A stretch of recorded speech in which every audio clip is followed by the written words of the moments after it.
Yuk. Bismillahirrahmanirrahim. Assalamualaikum warahmatullahi wabarakatuh. Selamat siang Bapak Ibu. Kami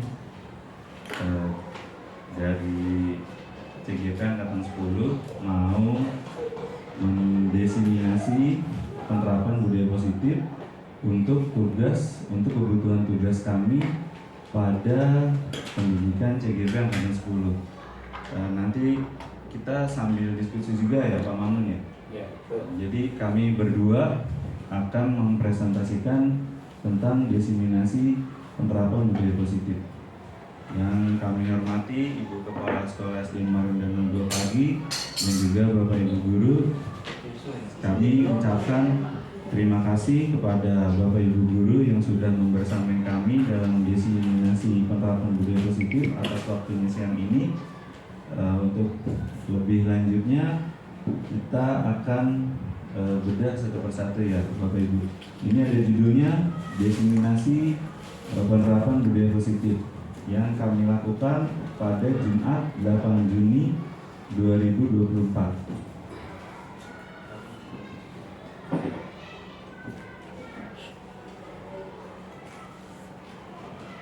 Kami yang mempresentasikan saya Triwinoto dari kelas 93 dan Mamun Bersadi dari kelas 96.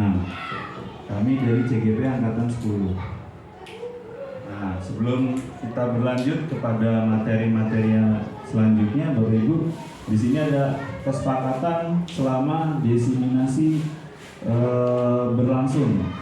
Ya, pertama ada serius tapi santai. Yang kedua ada berperan aktif dalam kegiatan. Yang ketiga menjaga ketertiban dan kesopanan. Yang keempat saling menghormati. Yang kelima ada mengikuti sesi kelas dengan perasaan gembira. Semoga siang ini Bapak Ibu semuanya dalam keadaan gembira ya Bapak Ibu ya. Oke, dari sini mungkin kesepakatan kita ada yang mau ditambahkan lagi dari yang lain? Gak ada ya? Ada Putri. Tambahin kesepakatan. Mungkin Bu Enda, Pak Cepi, kegiatan hari ini. Kegiatan ini aman ya. Jadi 5 kesepakatan ini ya kita sepakati ya. Oke, Pak Mamun, boleh kita lanjut lagi Pak Mamun.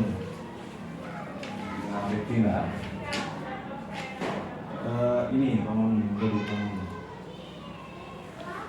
Nah, di sini di slide selanjutnya ada Anda adalah A. Tugas Anda adalah mengepalkan salah satu tangan Anda. Coba Anda ice breaking nih Pak Mamun. Jadi kita ice breaking sedikit ya Ibu-ibu ya. Sebelum kita melanjutkan materi selanjutnya. Di sini saya mau ajak Bapak Ibu ada kepalan tangan. Maksudnya apa sih? Di sini ada perintah Anda adalah A.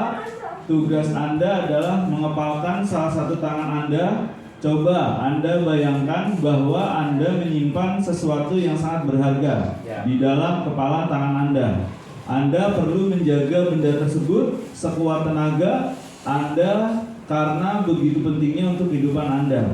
Yang tugas B, rekan Anda adalah mencoba dengan segala cara untuk membuka kepalan tangan Anda. Teman Anda boleh membujuk, menghardik, mengintimidasi, memarahi, menggoda, menggelitik, bahkan menawari Anda uang agar Anda bersedia membuka kepalan tangan Anda. Jadi di sini kita ambil contoh siapa nih? Pak Mamun. Ya, boleh. Oh, boleh Pak Mamun ya.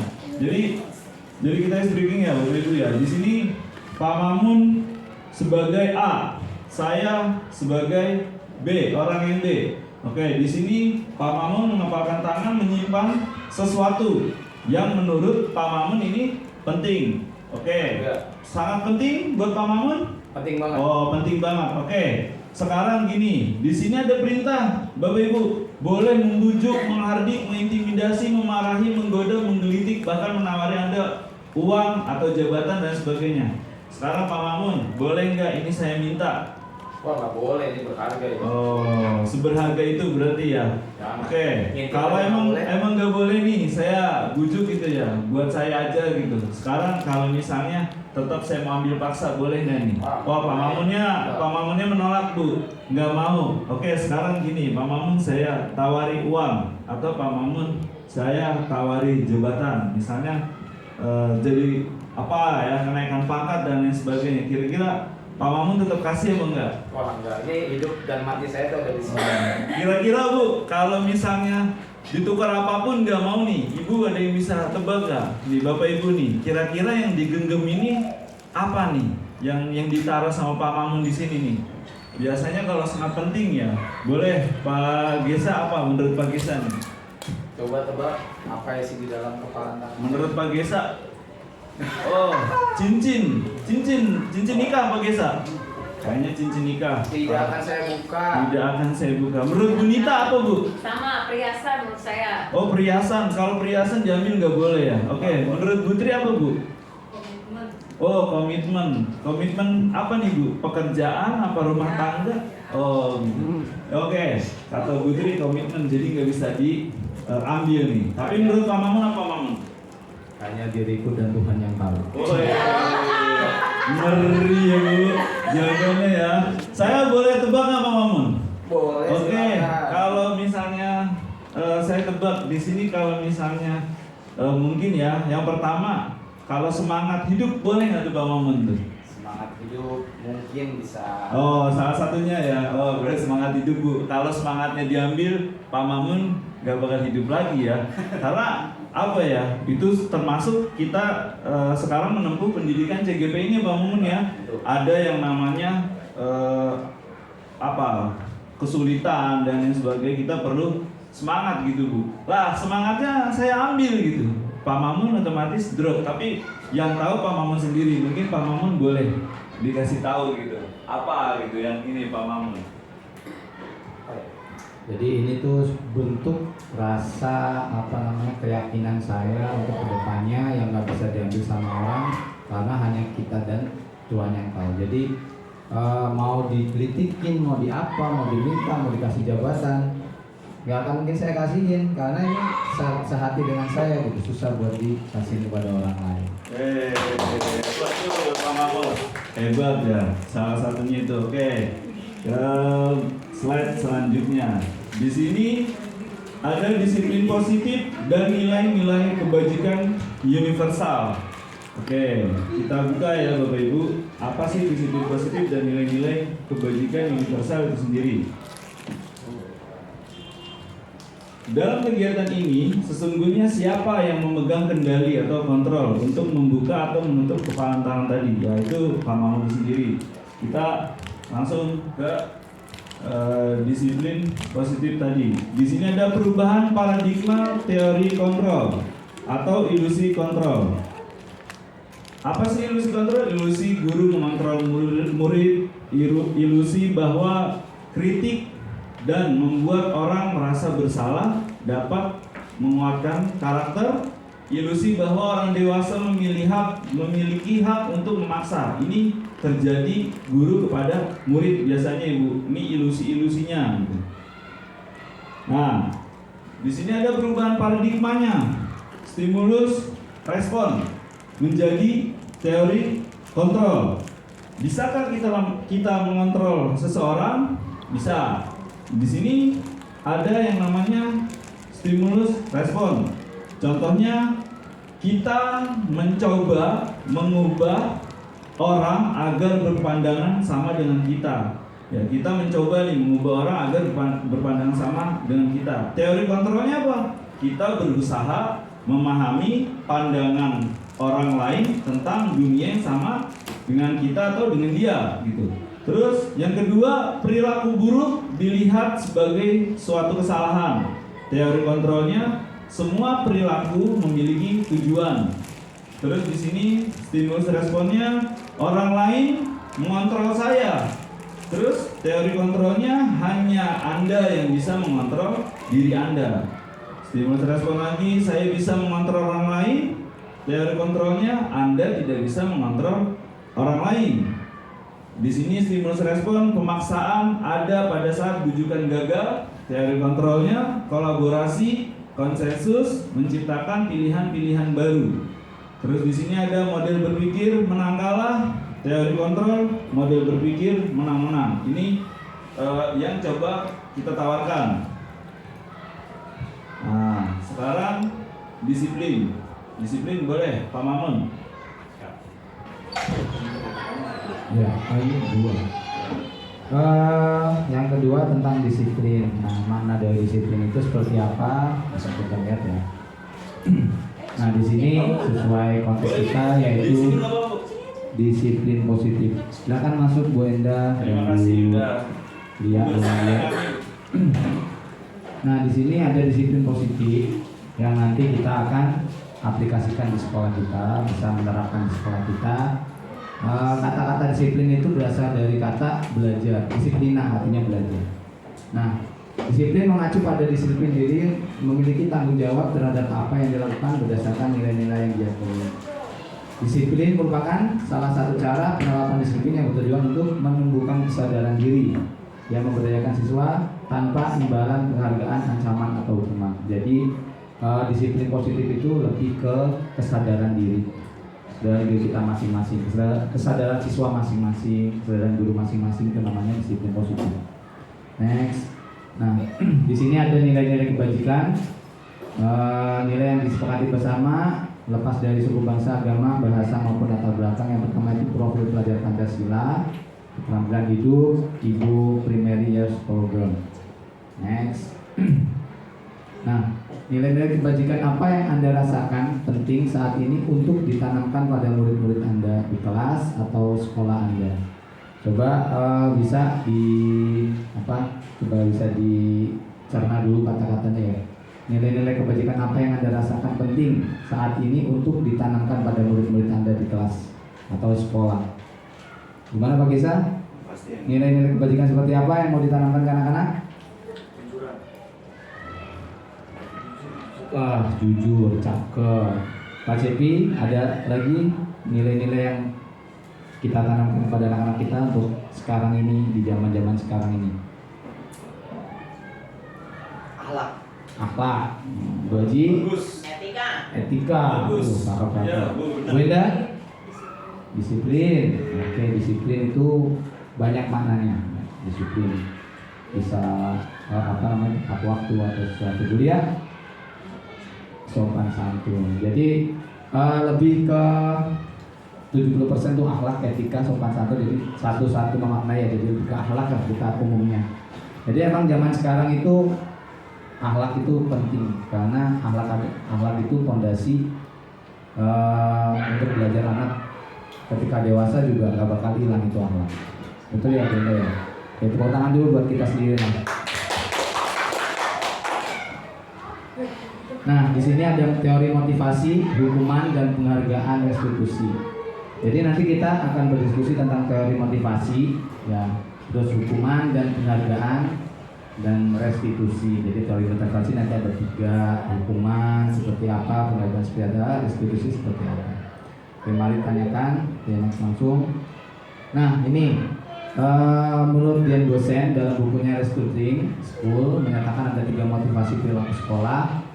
Yang pertama, nih ini anak-anak ya, terutama untuk anak-anak ya, motivasi untuk anak-anak itu kadang-kalanya anak-anak itu berpikiran kalau untuk melakukan sesuatu itu didasari atas ketidaknyamanan atau hukuman. Takut dia. Anak-anak itu biasanya belum apa-apa tuh udah mikirnya, nanti kalau saya nggak ngerjain pasti dihukum. Nah, itu termasuk kategorinya motivasi yang pertama, itu jatuhnya tuh motivasi eksternal dari luar, motivasi eksternal. Oke, yang kedua itu mendapatkan imbalan. Jadi kadang kita memberikan imbalan. Coba Pak Gesa nih, kalau kamu lakukan nanti Bapak kasih uang nih, cia. Itu imbalan karena atas dasar imbalan, nggak dalam diri sendiri.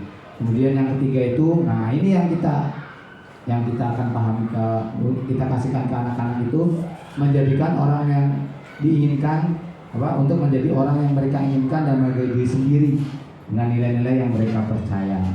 Disiplin positif itu diri sendiri. Itu dari intrinsik. Nah, ini tadi ya, Motivasi perilaku manusia ekstrinsik ya untuk menghindari terjadinya manapun dari luar. Karena ada sentuhan kita dari luar. Kemudian mendapatkan imbalan karena dari luar. Dia mau melakukan karena atas dasar imbalan, terus atas dasar takut dihukum. Itu motivasi ekstrinsik. Nah, intrinsiknya motivasi dari dalam dirinya yaitu tadi dia percaya dengan nilai-nilai yang mereka percaya, yang mereka punya, menghargai diri sendiri. Kenapa kita melakukan itu? Karena ya tanggung jawab kita melakukan ini atas dasar diri sendiri. Oke, next, sudah cepat lagi. Nah, di sini tujuan dari disiplin positif adalah menanamkan motivasi yang ketiga pada murid-murid kita, yaitu untuk menjadi orang yang mereka inginkan dan menghargai diri sendiri, yang garis bawahi ya, menghargai diri sendiri dengan nilai-nilai yang mereka percaya. Itu yang nanti kita coba terapkan disiplin positif di lingkungan sekolah kita. Jadi untuk menerapkan anak supaya menghargai dirinya sendiri, punya tanggung jawab sendiri, gimana cara kita sebagai guru untuk menanamkan hal-hal seperti itu. Next. Nah, kemudian lagi yang ini saya menambahin Bu. Jadi tujuan disiplin positif ini nanti buat jangka panjang gitu ke depannya. Jadi kan ada hukuman bersifat jangka pendek aja, tapi ini yang berdampak buat jangka panjang. Di sini ada hukuman, konsekuensi, restitusi. Apa sih hukuman, konsekuensi, restitusi? Oke, kita masuk slide selanjutnya. Hukuman contohnya tidak berencana atau tiba-tiba. Biasanya hukuman itu tidak direncanakan, Ibu. Misalnya ada yang melakukan kesalahan, udah langsung kita hukum tiba-tiba. Terus ada murid tidak tahu apa-apa yang akan terjadi, tidak dilibatkan, bersifat satu arah, berupa fisik, psikis. Nah, kalau hukuman ininya cirinya ini Bu, biasanya Bu, fisik sama psikis. Gitu. Konsekuensi terencana, disepakati sesuai peraturan. Terus murid tetap dibuat tidak nyaman. Sikap guru selalu memonitor siswa. Nah, di sini yang lebih baik ada restitusi. Proses menciptakan kondisi bagi siswa untuk memperbaiki kesalahan. Proses kolaboratif yang mengajarkan siswa untuk mencari solusi sendiri. Nah, di sini ada satu kasus, Bu. Mencatat 100 kali di dalam buku kalimat. Mencatat kalimat, Ibu. Satu kasusnya, saya tidak akan terlambat lagi karena terlambat ke sekolah. Ini kira-kira hukuman atau sanksi atau konsekuensi menurut Bapak Ibu? Hukuman. Oke, Bu Lia hukuman. Bagus. Ada lagi yang lain, Bu? Mungkin Bu Tri konsekuensi ya pilihannya ya. Oke. Kita ke selanjutnya. Untuk kasus ini sanksi konsekuensi. Mencatat 100 kali dalam buku, saya tidak akan terlambat lagi karena terlambat ke sekolah. Karena ini nggak ada cirinya tadi Bu, fisik. Biasanya kalau hukuman tuh berkaitan dengan fisik. Oke, jadi ini lebih ke sanksi atau konsekuensi gitu. Di sini ada lari mengelilingi lapangan basket 2 kali karena terlambat hadir di sekolah. Nah, tadi Bu, cirinya ya. Nah, di sini berarti udah apa nih Bu? Hukuman atau sanksi? Hukuman, karena ada bersifat itunya ya, Bu, fisik ya Bu ya, kita lihat Bu. Nah, benar ternyata lari mengelapan basket 2 kali karena terlambat hadir ke sekolah. Membersihkan coretan yang dibuatnya di meja tulis. Ini kasus kedua Bu. Kasus selanjutnya, ini termasuk hukuman atau sanksi Bu, atau konsekuensi ini? Hukuman, membersihkan coretan yang dibuatnya di meja tulis. Sanksi ya Bu ya. Oke. Cakep nih Bu Nita nih. Kita lihat Bu.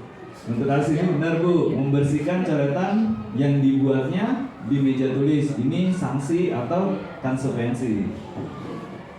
Di sini murid diminta untuk push up. Wah, ini udah kelihatan ya Bu ya. Push up 15 kali karena tidak menggunakan masker ke sekolah. Nah, ini kan sifatnya juga tadi Bu, tiba-tiba. Ya, tiba-tiba tidak direncanakan, ketika melanggar udah langsung hukum. Nah, di sini disuruhnya push up pula. Ya udah, berarti kita pilih apa Bu? Hukuman ya? Oke, hukuman. Ternyata benar, hukuman. Jadi kelihatannya seperti itu Bu.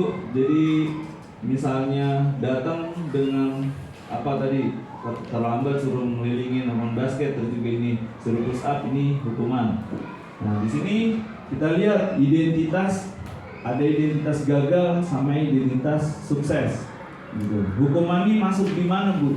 Hukuman masuk di identitas gagal. Ternyata kalau untuk sekarang baiknya kita tidak menghukum karena itu hanya masuk ke dalam identitas gagal. Kita apa aja nih Bu? Oke, sesuatu yang menyakitkan harus terjadi.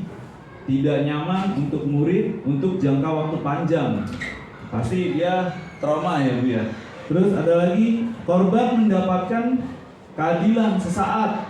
Murid atau anak akan tersakiti, perilaku pasif, agresif meningkat, sistem tidak akan berjalan bila murid tidak takut. Berlaku hanya pada sebuah institusi, tidak berlanjut pada kehidupan nyata. Peraturannya adalah kamu harus, kamu harus. Nah itu contoh hukuman. Murid atau anak membenci peraturan sebab dihukum. Oke, di sini ada identitas sukses, ada disiplin, identitas sukses disiplin, ada konsekuensi, sesuatu harus terjadi, tidak nyaman untuk murid, anak untuk jangka waktu yang pendek, korban bisa diabaikan, murid atau anak dibuat tidak nyaman, penguatan hanya bertahan dalam jangka waktu pendek, memerlukan monitoring dan supervisi terus-menerus dari guru, membantu penerapan mengikuti peraturan dalam masyarakat. Apa peraturannya? Mampukah kamu melakukannya? Terima kasih. Murid atau anak menghormati peraturan. Netral. Jadi ada negatif, ada netral. Kita ke restitusi. Bu, ini menurut restitusi merupakan pilihan. Jadi kalau misalnya hukuman tadi sesuatu yang menyakitkan harus terjadi, konsekuensi sesuatu harus terjadi, restitusi memberikan pilihan, menawarkan gitu Bu. Terus selanjutnya menguatkan untuk murid anak dalam jangka waktu panjang. Jadi kita memberi penguatan terhadap murid itu sendiri. Korban mendapatkan ganti. Kalau tadi cuma keadilan aja, adil, dibalas sama dibalas. Yang ini korban bisa diabaikan kalau konsekuensi karena ngikutin peraturan sekolah aja, gitu kan? Nah di sini kalau di restitusi, korban juga selain dapat keadilan dan tidak diabaikan, korban bisa mendapatkan ganti rugi karena basicnya tadi restitusi merupakan pilihan atau tawaran sendiri.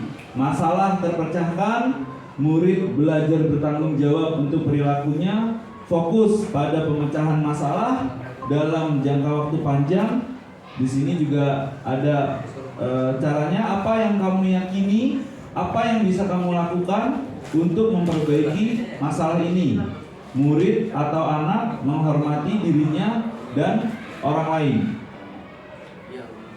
Di sini ada seorang ahli namanya Alfikon mengemukakan baik penghargaan maupun hukuman adalah cara-cara mengontrol perilaku seseorang yang menghancurkan potensi pembelajaran sesungguhnya. Menurut Kon, secara ideal tindakan belajar itu sendiri adalah penghargaan sesungguhnya. Jadi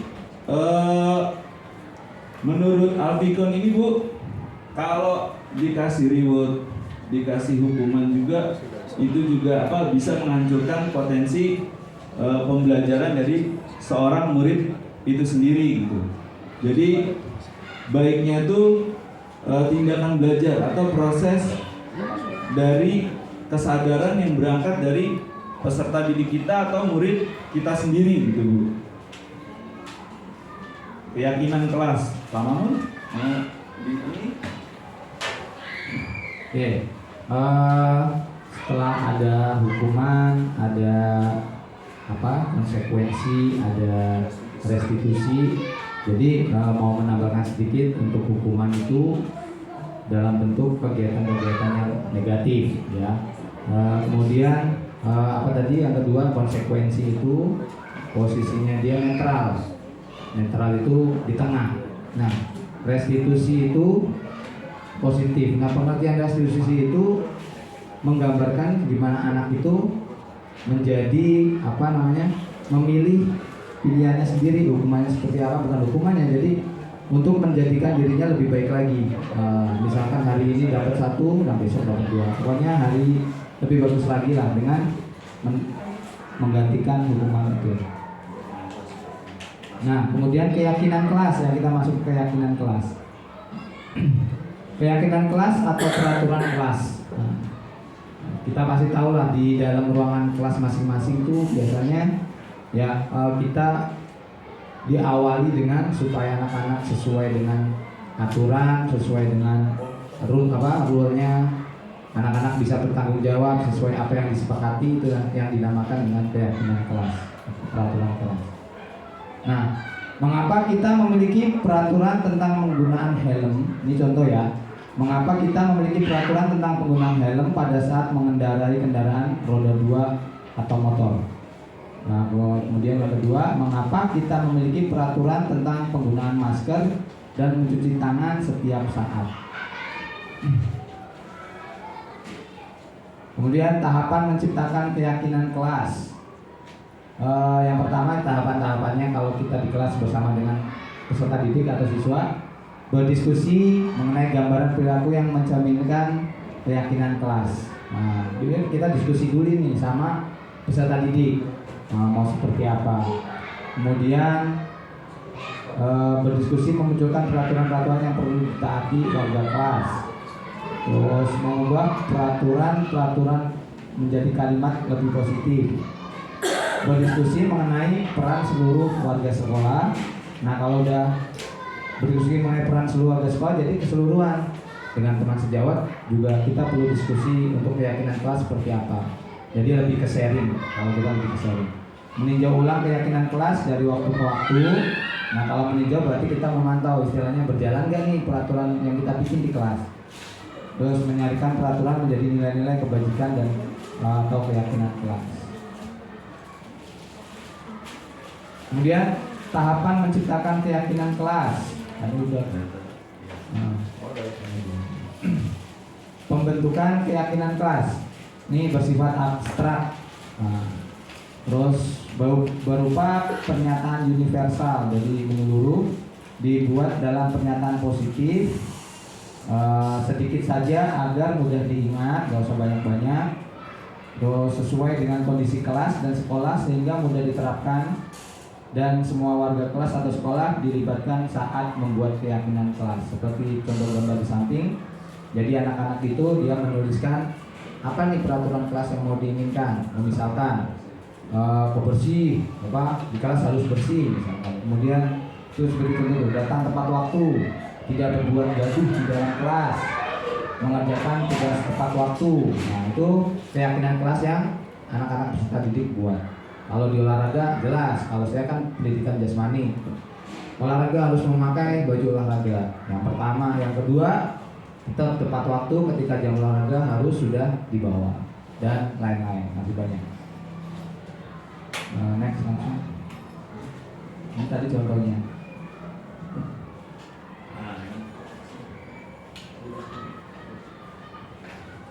Oke Bu, kalau ini peraturan ya Bu. Beda peraturan sama keyakinan. Peraturan tuh selalu kembalikan buku ke tempatnya. Dilarang mengganggu orang lain. Hadir di sekolah 15 menit sebelum pembelajaran dimulai. Dilarang, pokoknya ada dilarang, harus. Itu salah satu bentuk peraturan. Nah, kalau di sini yang ditawarkan dengan keyakinan kelas cukup dengan kata-kata yang simpel aja gitu. Tapi yang tadi juga bisa keyakinan kelas. Tapi yang baiknya juga seperti ini lebih baik. Simpel, mereka sudah tahu kenapa sih harus selalu kembalikan buku ke tempatnya, yaitu namanya tanggung jawab gitu. Terus dilarang mengganggu orang lain, menghormati orang lain dan diri sendiri. Hadir di sekolah 15 menit sebelum pembelajaran dimulai, itu salah satu bentuk menghormati orang lain, komitmen pada tujuan. Terus dilarang melakukan kekerasan, keselamatan, menghormati orang lain.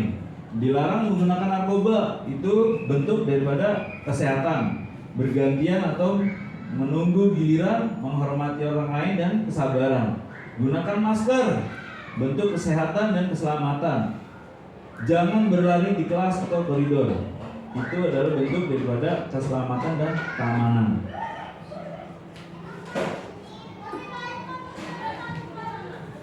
Ini ada kebutuhan dasar, 5 kebutuhan dasar manusia. Ini ada kalimat terumpang, Bu. Gimana nih? Nomor 1 apa nih? Oh, kesenangan. Oke, kita kunci ya Pak Mamun ya. Menurut Bu Haji, nomor 1 kesenangan. Nomor 2, Bu, mungkin ada yang bisa bantu. Cinta dan kasih sayang. Wih, cinta dan kasih sayang. Oke, kita simpan. 3, apa nih? Kebebasan ya Bu. Oke, yang keempat, PNG.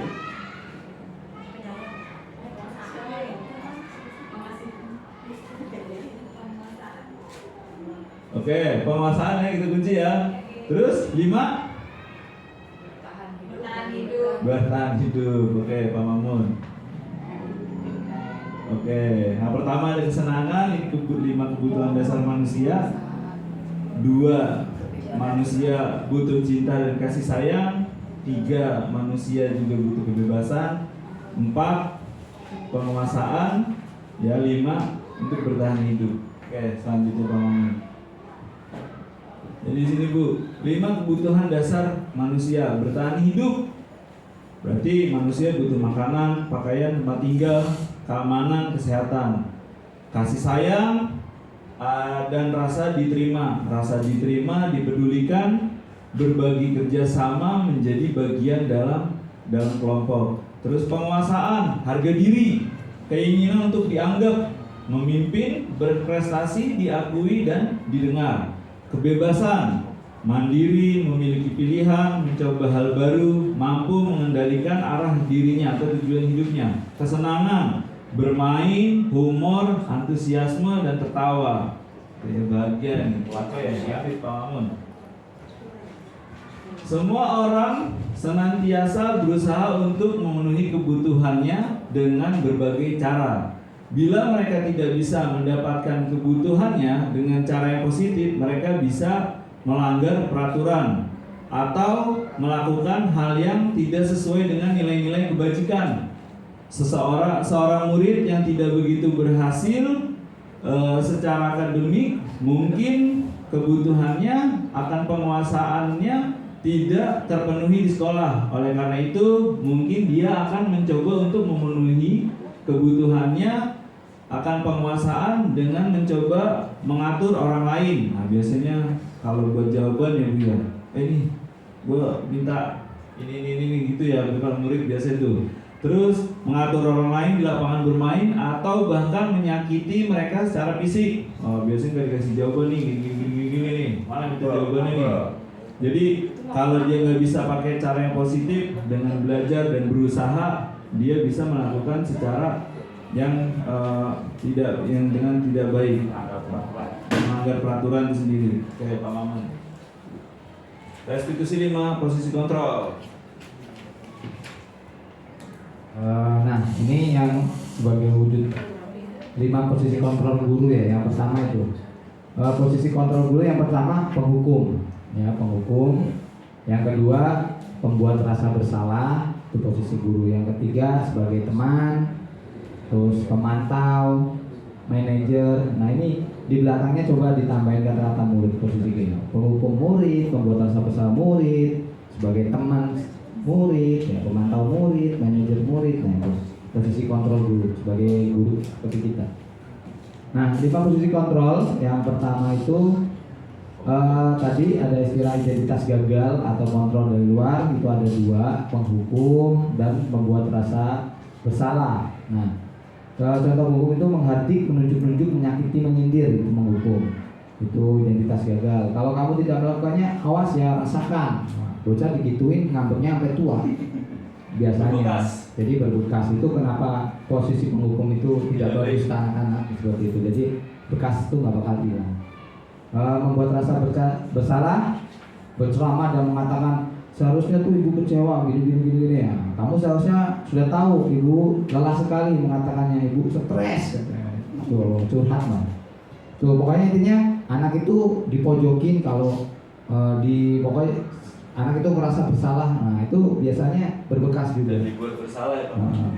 Nah ini identitas berhasil atau sukses. Nah kalau menjadikan murid kita itu seperti teman, jadi kita sering ngobrol sharing bareng sama murid kita itu biasanya lebih bagus. Jadi anak juga akan lebih lebih dewasa karena sering curhat sama guru. Jadi kita terbuka juga sama murid. Jadi anggap aja itu murid teman kita. Jangan seakan-akan kita guru, jadi kita ngerasa lebih bisa lebih nyuruh-nyuruh lah atau menghukum seenaknya gitu kan. Kemudian posisi kontrol yang keempat itu pemantau. Nah, itu menghitung dan mengukur peraturannya. Jadi pemantau itu istilahnya anak-anak diberikan kesempatan disuruh memilih, tapi kita sebagai ngelihat apakah anak-anak itu ada perubahan atau enggak, kita pantau. Misalkan anak hari ini telat, anak berjanji, iya Pak, besok kita nggak akan telat lagi. Nah kita pantau itu anak-anak sehari, 2 hari, 3 hari bagus, 4 hari, seminggu. Nah kalau misalkan di sela-sela hari anak-anak melakukan kesalahan lagi, anak-anak bisa dipertanyakan tentang tadi kemarin sudah bagus, ini kenapa berulang kembali, ada alasan apa bisa terlambat kembali. Nah ini yang identitas berhasil sukses kontrol diri yang kelima itu namanya manajer. Nah, mengajukan pertanyaan-pertanyaan. Nah, terus apa yang kita yakini, apa yang bisa kau kerjakan untuk memperbaiki masalah ini. Jadi ketika anak-anak ini posisi yang kita ambil alih ya sebagai manajer. Jadi tidak sebagai penghukum, tidak sebagai pembuat rasa bersalah. Nah, terus sebagai teman boleh, tapi alangkah baiknya kita ke manajer. Jadi manajer itu lebih keseluruhan kita memegang kendali. Jadi apa yang kita yakini yang bisa kau jalan untuk membagi masalah ini. Jadi anak nanti berpikir, insya Allah dengan begini-begini nanti saya tidak akan melakukan kesalahan lagi. Nah, tinggal gimana caranya proses ke depannya. Next, beri selama absen ya. Nah ini contoh penerapan 5 posisi kontrol. Nah, ini kasus nih, siswa tidak pulang tepat waktu. Kasus siswa tidak pulang tepat waktu. Penghukum berdiri di tengah lapangan selama pembelajaran berlangsung. Jadi anak-anak dia pulang nih tidak tepat waktu nih, bolos di tengah hari bolong. Besoknya dia berangkat sekolah, dikasih hukuman. Berdiri di tengah lapangan selama pembelajaran berlangsung, itu penghukum. Nah kemudian yang kedua sebagai pembuat rasa bersalah itu bagaimana jika terulang lagi, apa kalian tidak kasihan terhadap orang tua kalian. Nah itu contoh sebagai kontrol membuat rasa bersalah murid. Kamu tidak kasihan sama orang tua, udah nyari uang susah, kamu sekolah seenaknya sendiri, itu nggak boleh. Nah terus, ini sebagai teman, ayolah jangan ulangi lagi ya. Kasihan orang tua nih, kalian sudah menunggu. Kasihan orang tua, kalian sudah menunggu di rumah. Ayolah, bahasa-bahasanya tuh. Nah sebagai pemantau, misalkan kalian sudah melanggar peraturan sekolah, apakah kalian tahu konsekuensinya? Setelah ini kalian minta maaf kepada orang tua kalian dan berjanji tidak akan mengulanginya lagi. Nah kita sebagai pemantau lihat ke depannya seperti apa. Kemudian manajer yang kita ambil, apakah kalian tahu kesalahan kalian? Tanya dulu anak-anak. Kira-kira bagaimana kalian memperbaiki kesalahan kalian? Nah, baru anak itu menjelaskan kesalahan saya seperti ini Pak, saya ini. Terus bagaimana perbaiki kamu dengan kesalahan ini? Nanti dia menjelaskan sendiri solusinya, dia keluarin sendiri dengan mulutnya sendiri. Nah nanti kita tinggal melaksanakan, tinggal melihat, itu namanya restitusi. Oke, kembali.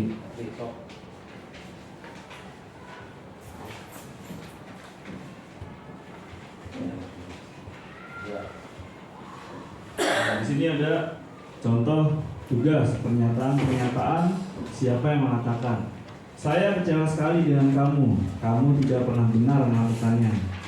Ayolah, lakukan demi ibu bapak. Apakah kamu mau mendapatkan stiker bintang hari ini? Nah, diiming-iming ibu reward dan sebagainya. Bagaimana kamu bisa menyelesaikan masalah ini? Kamu selalu yang paling terakhir. Nah ini contoh kasus dalam biasanya terjadi di kelas ya, dalam lingkungan tugas ya. Jadi saya kecewa sekali dengan kamu itu termasuk kategorinya itu penghukum atau membuat rasa bersalah. Ini pernyataan yang keluar dari kita ya sebagai guru ya. Misalkan saya kecewa sekali dengan kamu, itu termasuk kategorinya itu penghukum atau membuat rasa bersalah atau pemantau. Tadi kan 5 posisi kontrol tadi. Siapa yang mengatakan gitu ya Pak Mamun ya? Oke. Di sini saya kecewa sekali dengan kamu. Berarti apa? Pembuat orang merasa bersalah. Kamu tidak pernah benar melakukannya, penghukum. Ayolah lakukan demi ibu bapak. Ini kontrolnya teman. Apakah kamu mau mendapatkan stiker bintang hari ini?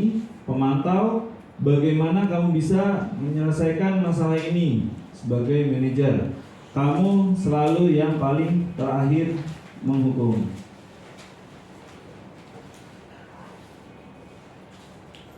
Segitiga restitusi ini Bu yang mau kita tuju gitu. Segitiga restitusi adalah suatu proses dialog yang dijalankan oleh guru agar dapat menghasilkan murid yang mandiri dan bertanggung jawab. Ini alurnya ya Pak Mamun ya, dari validasi tindakan yang salah, menanyakan keyakinan, dan kita menstabilkan identitas itu sendiri. Jadi alurnya dari validasi dulu ke atas, terus kita menanyakan keyakinan. Keyakinannya biasanya kalau di kita Bu itu keyakinan kelas, baru kita stabilkan identitasnya. Oke, lanjut Pak Mamun. Ada 3 tahapan dalam melakukan restitusi. Yang tadi Bu, ini di sini yaitu menstabilkan identitas, validasi tindakan, menanyakan keyakinan. Ini ngacak nih. Ini kira-kira kalau sebelum yang tadi yang gambar segitiga, yang mana dulu nih? Nah, berarti kalau misalnya dimulai, lanjut Pak Mamun. Berarti validasi tindakan yang salah dulu ya. Oke, ke selanjutnya. Menstabilkan identitas, validasi tindakan yang salah, menanyakan keyakinan. Tadi itu ya. Lanjut Pak Mamun. Menstabilkan identitas berdasarkan prinsip membuat kesalahan adalah bagian dari proses pembelajaran. Di sini ada berbuat salah itu wajar. Ibu juga pernah melakukan hal demikian. Tidak ada manusia yang sempurna. Ibu tidak mau mencari siapa yang salah, tapi ibu ingin mencari solusi dari permasalahan ini. Validasi tindakan yang salah berdasarkan prinsip setiap perilaku berupaya memenuhi suatu kebutuhan tertentu. Kamu pasti punya alasan mengapa kamu melakukan hal itu. Kamu melakukannya karena mempertahankan sesuatu yang penting bagimu.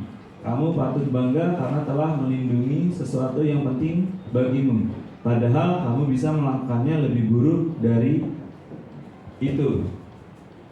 Menanyakan keyakinan berdasarkan prinsip teori kontrol bahwa pada dasarnya kita termotivasi secara intrinsik. Apa keyakinan kelas kita? Nilai-nilai apa yang telah disepakati bersama? Kamu ingin menjadi orang yang seperti apa? Seperti apa gambaran sebuah kelas yang ideal menurut kamu? Contoh penerapan segitiga restitusi. Di sini ada 2 contoh ya. Ini saya merestitusi daripada siswa saya yang bercanda di dalam kelas. Ada 2 kasus Bu, satu lagi sedang bercanda pada saat upacara. Di sini ada Pak Mamun, penerapan segitiga restitusinya. Kenapa nih Pak Mamun? Yang anak yang pertama. Yang pertama Itu nggak memakai baju olahraga. Yang kedua itu dia melakukan ngomong dengan ucapan-ucapan yang kotor. di video langsung aja ya. Ya. Ya contohnya segitiga restitusi yang kita lakukan di video Bu, boleh kita tampilin Pak Mamun. Ini contoh terjadi pada saat bercari langsung murid saya. Dan ada juga sih Bu ya beberapa murid yang lain, tapi saya konsen di murid saya.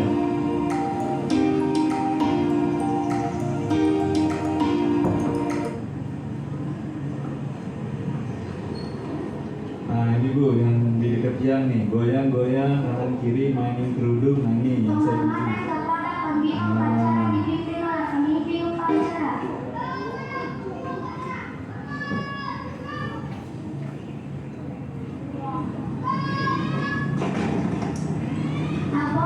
memimpin upacara kepada pembina upacara bahwa upacara siap dimulai.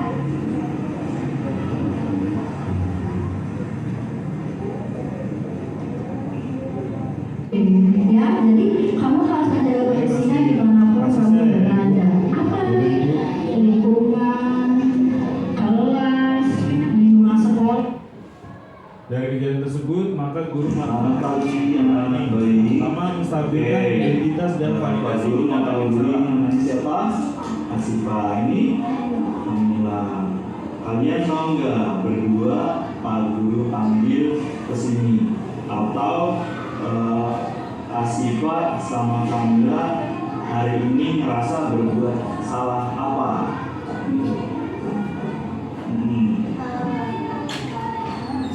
Oke, satu pacaran bercanda. Bener ya, pacaran tadi bercanda ya.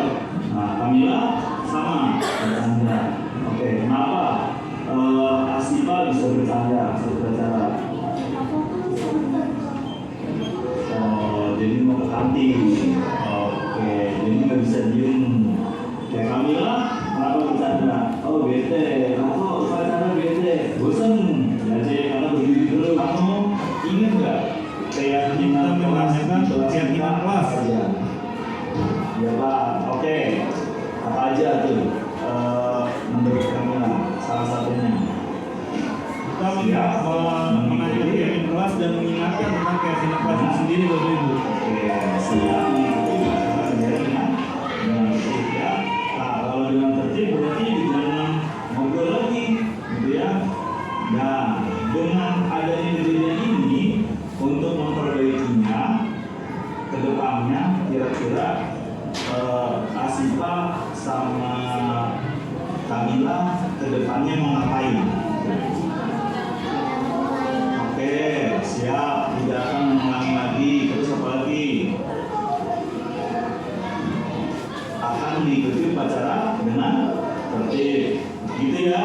Jadi nggak boleh mengulangi lagi upacara yang akan datang dan mengikuti upacara dengan tertib. Nah, sekarang kita semua, Kamila, Asifah, Pak Guru, kita akan menjalankan keyakinan di kelas kita dengan lebih baik lagi, dengan berperilaku lebih baik lagi. Ya, Pak Guru, itu aja yang Pak Guru mau ngomongin. Jadi sebab itu kalau Pak Guru mau panggil, depannya cukup itu aja ya. Jadi diingat-ingat ya keyakinan kelasnya ya. Makasih ya, Asifah sama Kamila. Oke, kamu ingat nggak? Udah.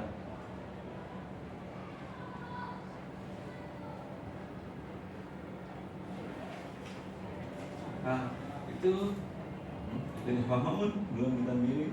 Saya juga. Tampilin Pak Mamun, nggak apa? Saya di mana di YouTube ya? Semarang. Oke. Nah, kalau tadi restitusinya Patri, coba kalau punya saya itu lebih ke anak-anak nggak pakai baju olahraga, tambah lagi kemudian ada anak-anak yang berucap kata-kata kotor.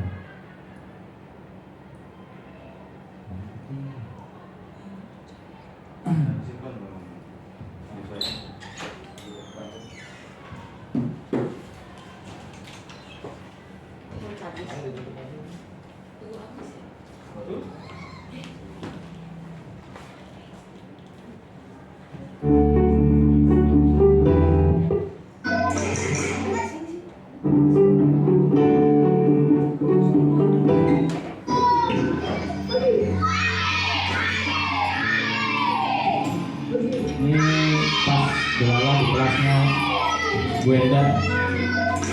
Di sini kelihatan ada satu anak yang juga memakai baju olahraga.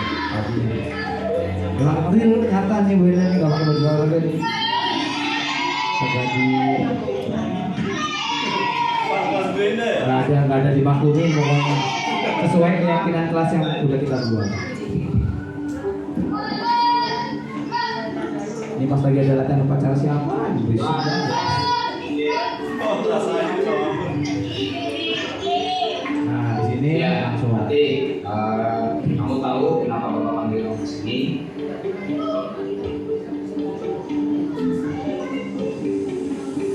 Kemudian kenapa bisa dapat kategori alasan kamu kenapa?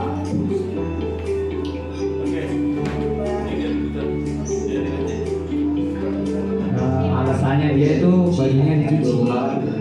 Alasannya bajunya dicuci karena ini olahraganya pas hari Rabu, bajunya dicuci. Hari Selasa kan kita senam bersama. Masih belum cuci emang Bapak. Nah, kamu tahu kan ya? Itu tadi yang menstabilkan identitas ya. Ini 2 kasus jadi 1 ya Pak Mamun ya. Udah melanggar ya. Dalam satu momen.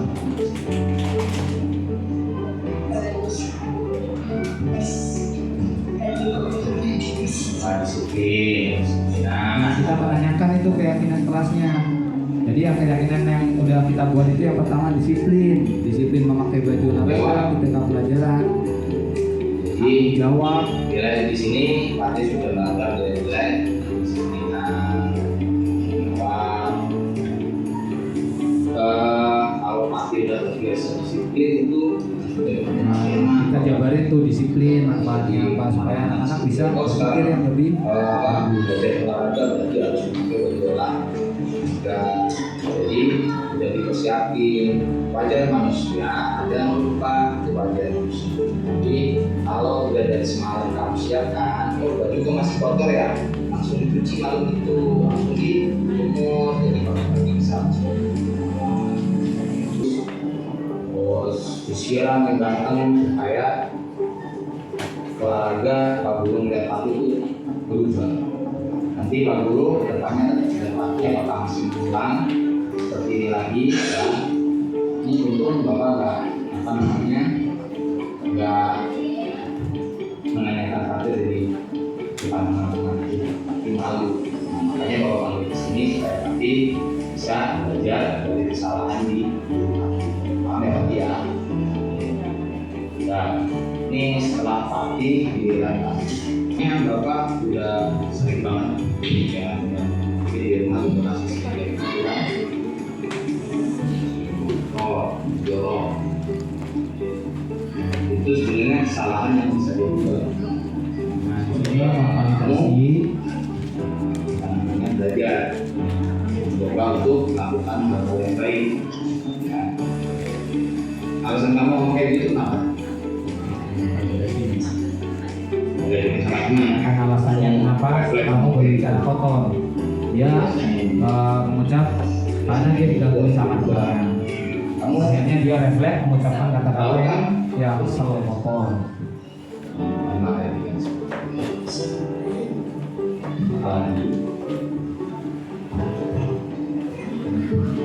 Lagi. Nah, kita di sini menanyakan keyakinan kelas apa keyakinan kelas yang sudah disepakati bareng-bareng. Jelas dari sebagai mendorong kalau bisa oke Bapak pengennya kamu bisa berubah banyak Dia berjanji kalau nanti kita tidak mengulang kata-kata janji itu lagi. seperti apa Dia akan menjadi yang lebih bagus lagi. Masih sampai sekarang masih proses. Kita pantau anak-anak mau udah bisa berubah atau belum? Cukup. lebih baik bisa ngilangin rasa Nah, dalam menerapkan program disiplin positif, hendaknya guru memiliki standar kepribadian, profesional, dan sosial yang baik, di mana guru mampu merefleksikan dirinya dalam posisi kontrol saat ini. Bagaimana perjalanan dirinya sebagai among atau manajer yang menuntut murid-muridnya menjadi insan yang mandiri, merdeka, dan bertanggung jawab. Standar nasional pendidikan. Nah, cukup. Mungkin ada yang ditanyakan atau menambahkan tentang kebudayaan positif, ya tentang kebudayaan positif. Tadi ada hukuman, posisi kontrol, 5 posisi kontrol, terus manusia hidup itu membutuhkan apa saja yang dibutuhkan manusia makhluk hidup. Kalau emang sudah tidak ada yang mau ditanyakan, wah silakan Bu Hilda.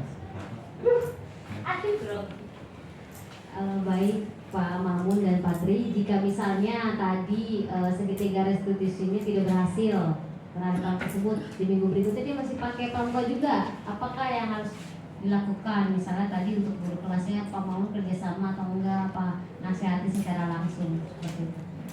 Oke, Terima kasih Bu Hilda, pertanyaan yang luar biasa. Tepuk tangan dulu buat Bu Hilda. Angkat tangan dikit itu juga suasana cair. Pak Tri mau jawab? Oke. Kalau misalkan restitusi ini tidak berhasil ketika kita menerapkannya kepada anak-anak, mungkin yang pertama kita memakai sistem kolaborasi dulu kali Bu Hilda. Jadi pas ketika anak melakukan kesalahan, kita sudah menerapkan restitusi ternyata belum berhasil, mungkin kita bisa menanyakan ke guru kelasnya, karena saya guru olahraga, tindakan seperti apa, maksudnya anak ini posisinya di kelas itu seperti gimana. Kemudian bisa dengan menanyakan orang tuanya di rumah, terus memberikan masukan-masukan kepada orang tuanya, karena si anak atau ustadz kita tersebut sudah melakukan kesalahan seperti ini, tolong dibantu buat menasihati. Mungkin seperti itu Bu Hilda. Gimana Bu Hilda? Masuk? Oke. Terima kasih Bu Hilda. Ada pertanyaan lagi? Bu Hilda? Bu Lia? Saya Pak. Oh, silakan Bu.